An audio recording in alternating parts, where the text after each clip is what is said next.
Welcome to क्रक्सवेल्ड। आज हम आपको हमारा एक product stud welding machine 2500 ampere stud 25 के बारे में जानकारी देंगे।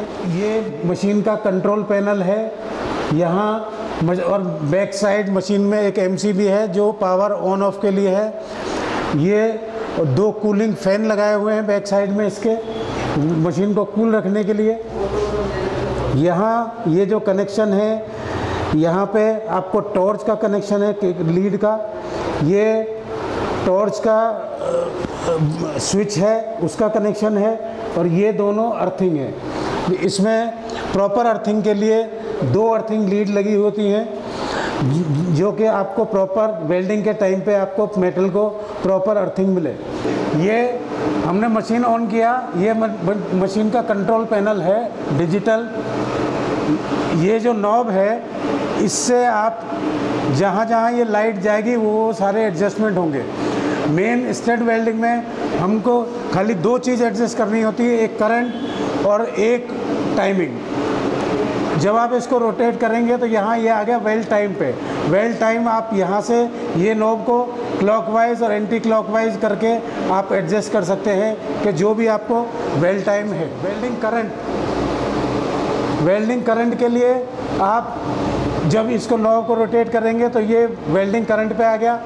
उसके बाद में आप ये नॉब को रोटेट करके क्लॉकवाइज और एंटी क्लॉकवाइज करेंगे तो करंट कम होगा, और क्लॉकवाइज करेंगे तो करंट इंक्रीज होगा। आप स्टड की लेंथ और डाया और प्लेट की थिकनेस के हिसाब से आप इसमें करंट एडजस्ट कर सकते हैं। मेन इसमें स्टड वेल्डिंग के लिए आपको करंट और वेल्ड टाइम और वेल्डिंग करंट ये दो एडजस्टमेंट करने होते हैं। जब हम आपको इसमें टॉर्च और अर्थिंग कनेक्ट कर देंगे, उसके बाद में ये जो डिस्प्ले में है टॉर्च टेस्ट का है। यहाँ से जब आप टॉर्च टेस्ट पे करेंगे और टॉर्च का बटन जब आप प्रेस करेंगे तो टॉर्च का मूवमेंट अप डाउन मूवमेंट आप चेक कर सकते हैं। और वेल्डिंग करते टाइम पे आप इसको रखेंगे वेल्डिंग पे। ये मैंने बताया आपको कंट्रोल पैनल के बारे में। अब हम आपको इसमें टॉर्च और अर्थिंग का कनेक्शन कैसे होता है वो बताएंगे। स्टड वेल्डिंग मशीन का ये वेल्डिंग गन है, ये कॉलेट है, और ये आपका फेरुल प्लेट है। फेरुल प्लेट आप स्टड के हिसाब से जो जिस साइज़ का स्टड आप वेल्ड कर रहे हैं उस हिसाब से आप फेरुल प्लेट आप लेंगे, और कॉलेट भी उस हिसाब से लेंगे। ये अभी हमने 16 mm का M16 का कॉलेट इसमें लगाया हुआ है। वेल्डिंग करने से पहले कुछ जब आप स्टड इसमें लगाएंगे तो कुछ एडजस्टमेंट होते हैं। जैसे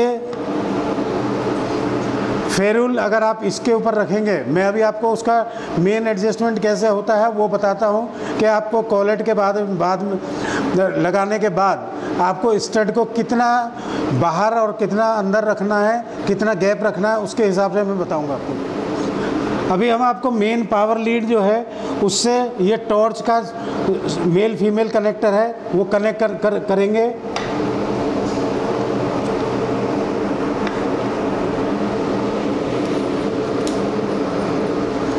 ये टॉर्च के ट्रिगर का सॉकेट है, इसको कनेक्ट करेंगे हम। ये अभी हम आपको मेन पावर लीड और अर्थिंग का कनेक्शन करके बताएंगे। ये दोनों जो सॉकेट हैं इनमें आपको अर्थिंग कनेक्ट करनी है।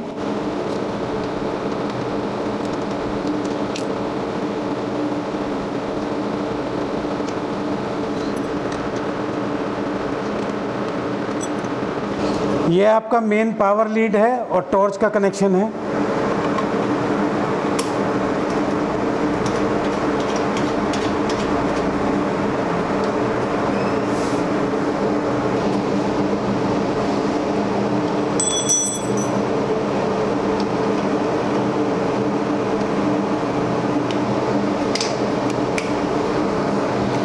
ये अभी हमने आपको कनेक्शन बताए अर्थिंग के और मेन पावर लीड के।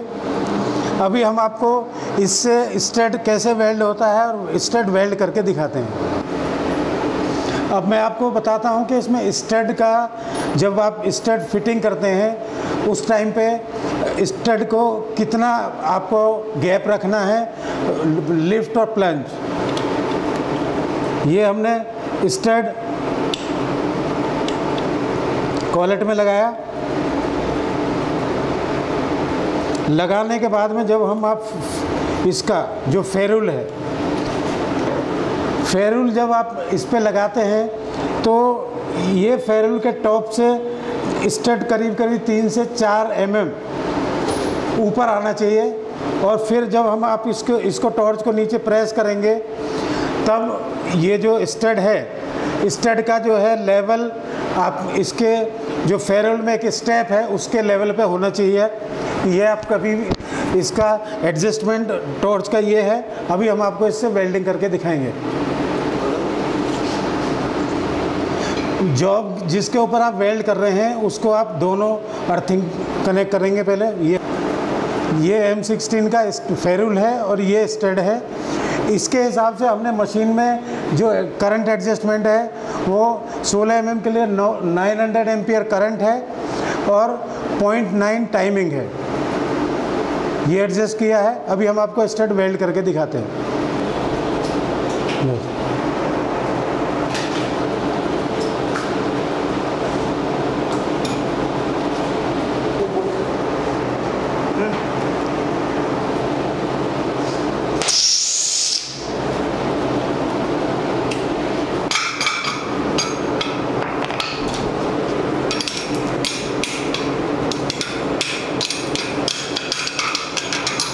ये हमने अभी आपको 16 mm का स्टड करके दिखाया। ये देखिए इसमें रिंग फॉर्मेशन करीब करीब 3 mm के आसपास का रिंग बन रहा है इसमें चारों तरफ। अब आप इसको स्ट्रेंथ चेक करेंगे।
ये अभी हमने 22 mm का स्टड इसमें मारा है।